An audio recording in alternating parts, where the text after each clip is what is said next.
Hey guys, it's me again, and here we go with Cape Verde. Here we go, as the islands of Cape Verde were first settled by the Portuguese in 1462, and they established their initial settlement in the island of Santiago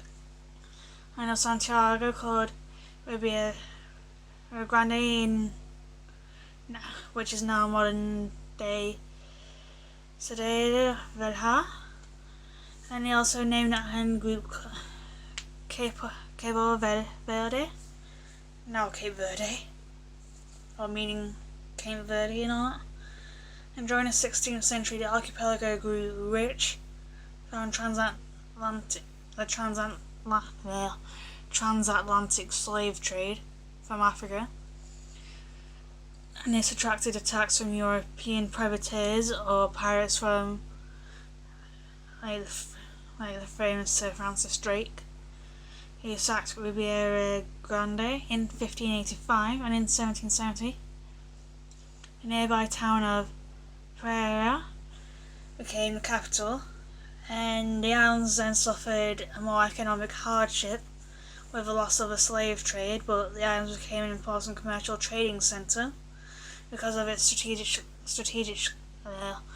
strategic location in the mid-Atlantic shipping lane, ideal for resupplying sea vessels.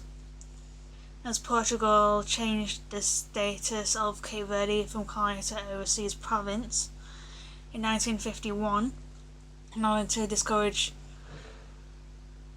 the population for Union to become like their own independent state. But in 1956, Cape Verdeans, led by Amilcar Cabral, joined the Guineas and formed an African party for the independence of Guinea and Cape Verde is on the PIGC, and in 1961 the PIGC were already in open revolt against Portugal. Much of the Portuguese Guinea was under control of the rebels in 1972, as Cape Verde was still under Portuguese control. But eventually Cape Verde got its independence on the 5th of July 1975, while in 1980 Cape Verde and Guinea-Bissau parted ways. One-party rule was abandoned in favour of a multi-party rule, and the constitution, which took effect in 1980, was revised 3 times. And the Republic is currently one of the most stable democracies in Africa. The official language is Portuguese, but the unofficial spoken one by most is known as Cape Verdean Creole, known as Cabo Verdeano,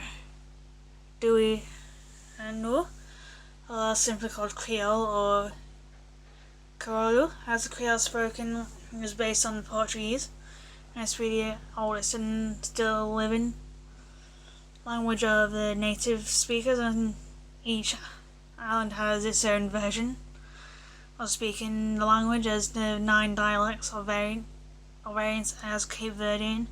Scholars prefer to call them a future divided into 2 branches: the Sotavento Creoles, which comprise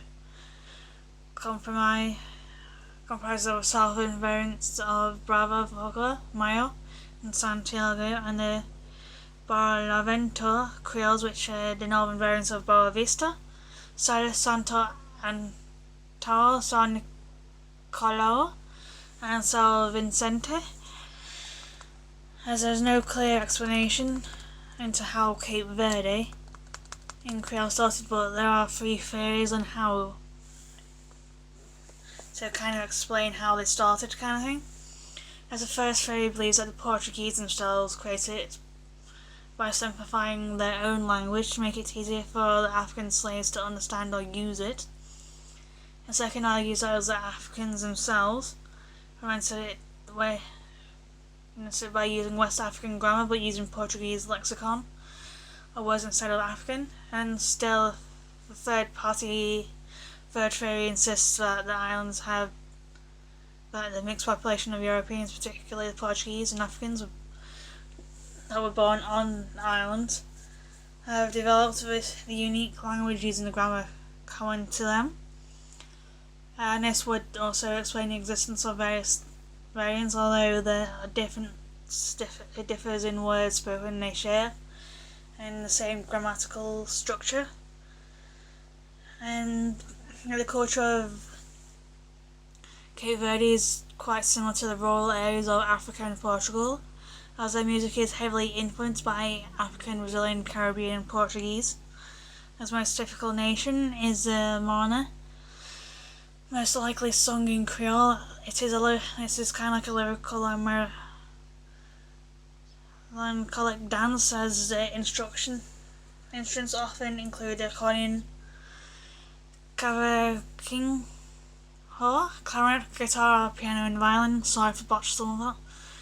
As the Morna shows similarities with the blues within the United States music genre, and Cesare Evara is the most internationally known Morna singer, as the second most popular genre is Caladeira, which generally has a playful and happy theme, as well as jokes, satires and social criticisms, as a variety of instruments can be used in playing the music, which includes acoustic and electric guitars.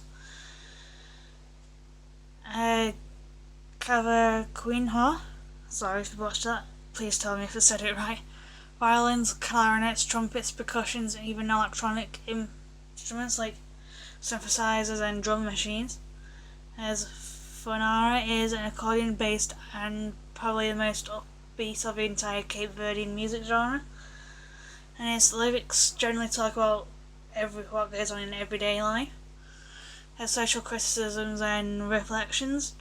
As a dance, it is a kind of like more of a mixture between African and Portuguese, as a batuque.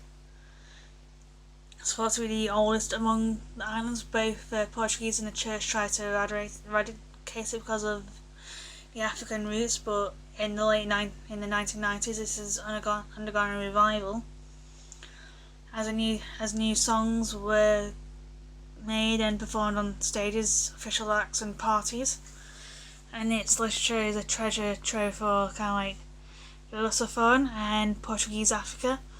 And its famous poets and authors are Paulino Vieira, Manuel de Novas, Baltasar Lopes da Silva and Antonio Oreda Carves, to kind of keep the list short since mentioning a few. As the most famous dish is a cachopa, and it's just kind of like a stew consisting of corn, beans, fish or meat.